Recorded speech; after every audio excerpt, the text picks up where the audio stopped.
Advent calendars teach us by their very nature that Advent is all about waiting. A set number of doors opened one by one, counting down to the big day. Of course, the Christian roots of the tradition look not to Christmas Day in and of itself, but rather to the historical events that the day celebrates. And I guess I wouldn't have to be a mind reader to think about some of the things that we're all waiting for at the moment.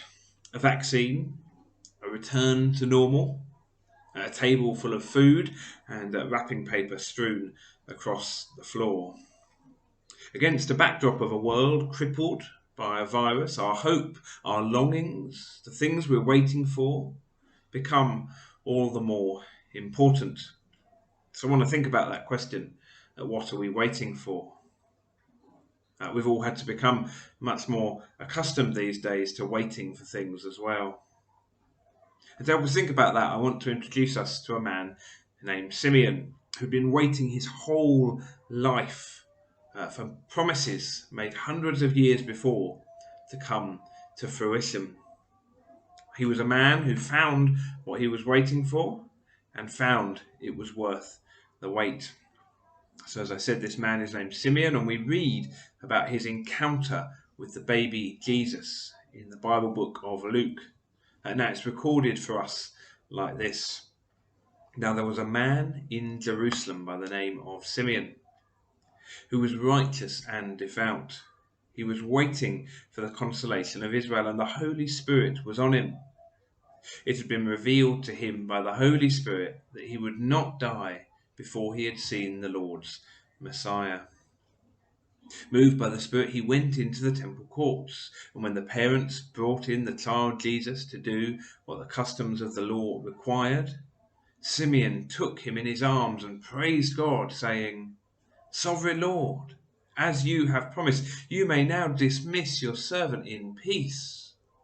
For my eyes have seen your salvation, which you have prepared in the sight of all nations, a light for revelation to the Gentiles, and the glory of your people Israel." Now that passage is full of details and obscure ideas, but don't let that swamp you. What we have here is a man who is waiting with a hope based on prophecy, God foretelling what would happen. So he's waiting for the consolation of Israel, the Lord's Messiah, God's salvation, a light of revelation to the Gentiles, the glory of God's people.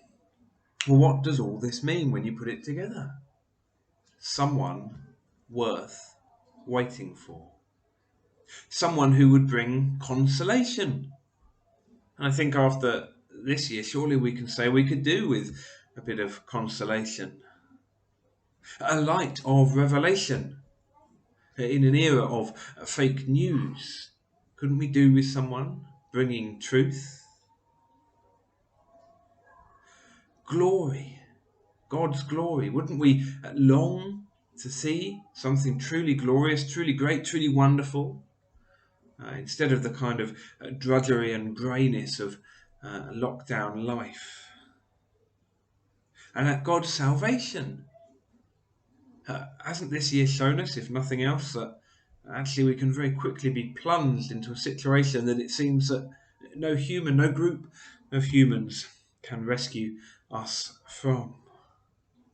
Simeon was waiting for one who would bring all he longed for, all he was hoping for and looking for. And Simeon looks at this baby and he just knows how special Jesus is. He's overwhelmed. All he's hoped for, he can see, is starting to come true. And more. It's better than he expected. He's overwhelmed. Even just looking at Jesus as a baby, he can die happy. So I guess in this year full of dashed hopes, full of uncertainty for the future, and perhaps it's worth us reflecting on the things we've waited for, the things we are waiting for. Are they worth it? Will they meet our expectations? Are we waiting for what Simeon was? Someone who over delivered? Or are we waiting for something else? Something less?